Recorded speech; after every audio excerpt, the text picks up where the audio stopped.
All right, so in DaVinci Resolve, we're going to start off in the Edit window here, and I'm going to go ahead and open the media pool. I've got a couple of clips here, one of somebody playing bass, that's me playing bass in the left side of the room, and then also me playing guitar on the right side of the room.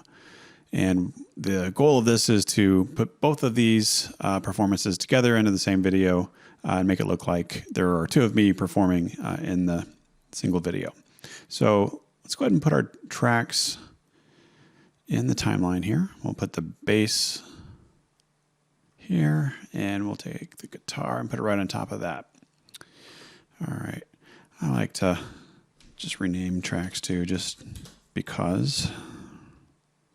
So instead of video 1 and video 2, we'll have bass and guitar. All right, so we've got our two tracks here, and as you'll see, they're one on top of the other, and what we're seeing now is just the guitar clip because it's on top of and completely obscuring the bass clip. So in order to see the bass clip, we've got to disable the guitar track, which lets the bass show through from underneath. Now, the technique that we're going to do to kind of make both of these appear at the same time is we're not going to completely disable the guitar track, but we're only going to disable part of it. And the part of it that we want to disable is the part where the bass player is. And so the bass player will shine through and it'll appear as if both of them are in the same clip. All right, so how do we do that? First thing we're going to want to do is get these clips aligned so that they're in time with one another. I've just got some sample clips here. This isn't real music, but your clips would have, either somebody playing guitar, playing bass, somebody playing bass and drums, that sort of thing. And you're going to want to make sure that those clips are in sync so it appears as though you're playing in time with yourself. All right. One way that you can do that is to take the top clip. We're going to make sure that the inspector window is open here, and we're going to scroll down to the composite area, and we're going to take the opacity and just set that down to about 50. So that lets the underlying layer shine through and also sort of dims the foreground layer as well. But we can see kind of what's going on with both of these clips. What I want them to do is sort of grab their instruments at about the same time. So you would want to make sure that they're playing on the one at the same time and are in tune with one or in time with one another. Here, this is the best I could do to approximate that. So let's figure out here. We got the guitar guy. The bass guy grabs his first, so he goes to get it right about there. Okay. One thing that you can do is select that bass track and then hit the M key. That'll put a marker. And that marker stays with the track as long as the track is selected. Now, if we look at the guitar side, let's go ahead and get it to right before he makes his move. Okay, that's right around there. I'll select the guitar track, hit M, and that puts the marker there. Now I just have to slide this over so that these markers are lined up, and they are going to, well, there's no footage before here, so I can kind of clip that part off. But we know that as they go forward, they are going to be grabbing their instruments at around the same time. I like to get rid of these markers after that because it kind of grabs the cursor here. It doesn't let you smoothly scrub through it. So yeah, we can see they sort of do things at the same time there. I'm going to consider this lined up. I'm going to go ahead and trim this just a little bit as well so that we've got equal lengths in both clips. Okay. What we're going to do now is take these two clips. I'm going to select both of them. We're going to go up to clip, and we're going to say new fusion clip. Sort of combines both of those clips into a single clip that we can manipulate down in Fusion. So if you were to scrub through this now, you'd still only see that one track of the bass here. But if we were to go into Fusion, this is a little bit of a different interface if you're used to a timeline editing experience in like a nonlinear editor like DaVinci or Premiere Pro or something like that. This node-based editing is slightly different. But it's really cool once you get used to it and kind of understand what's going on. You know what? I made a mistake here. Let's go back and let's undo that Fusion clip. And I want to take this guitar clip and I want to make that opacity back up to 100. Important to remember to do that. Okay, and if we check the bass, it should be at 100 as well. Okay, now I'm going to redo that same thing and go ahead and say clip, new Fusion clip. Okay, we got our Fusion clip. We just got the one guy playing there. All right. Let's go into Fusion. We got a couple things going on here in this node-based editor.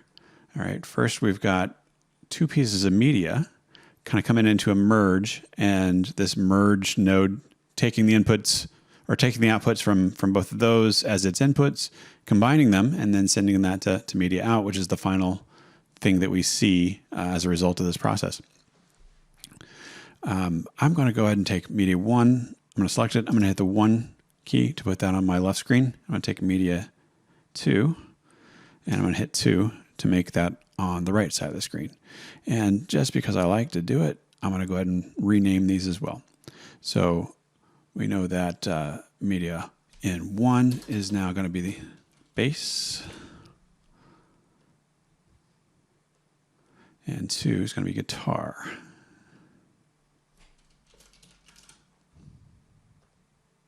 All right, so now we got our bass and guitar nodes. Now, in Fusion, each of these nodes has a concept of like a foreground and a background, things like that.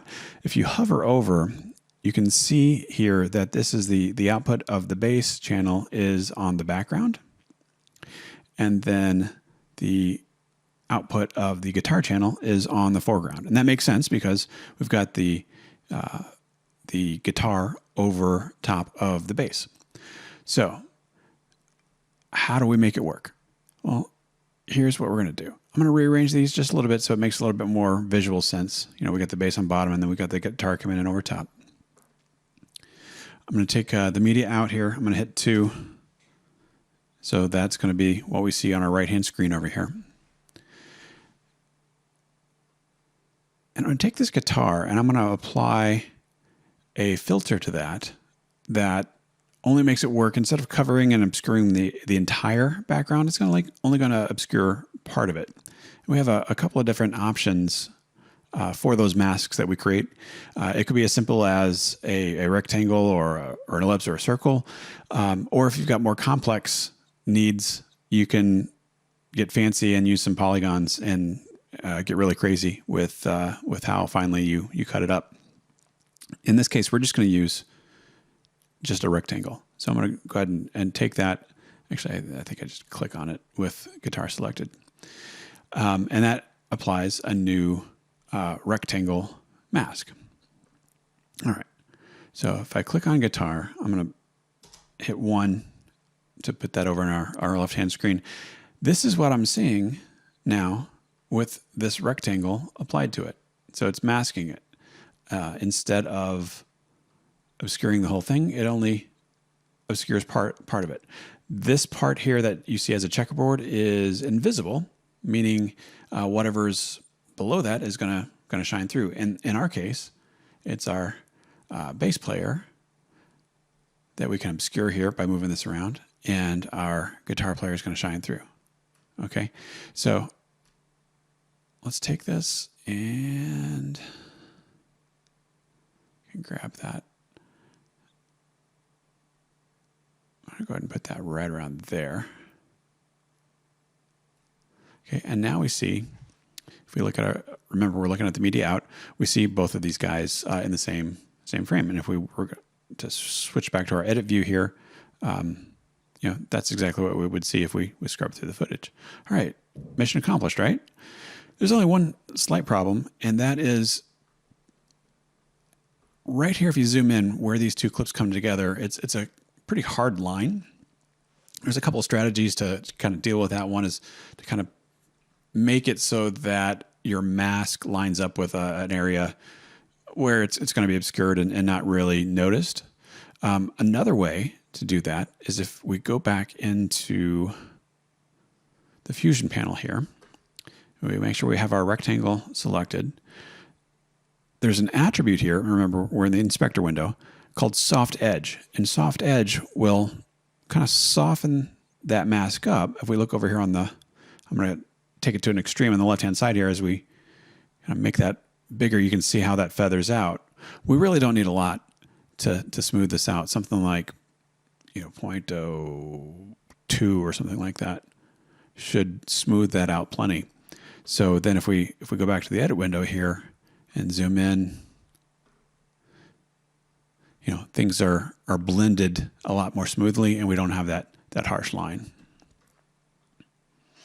Okay, so that's pretty much it. You can now edit this just like you would any other clip in Fusion. So you can apply effects to it. I'm going to go ahead and get rid of these audio tracks because they're nothing real. And normally you take your produced audio and include that in here anyway.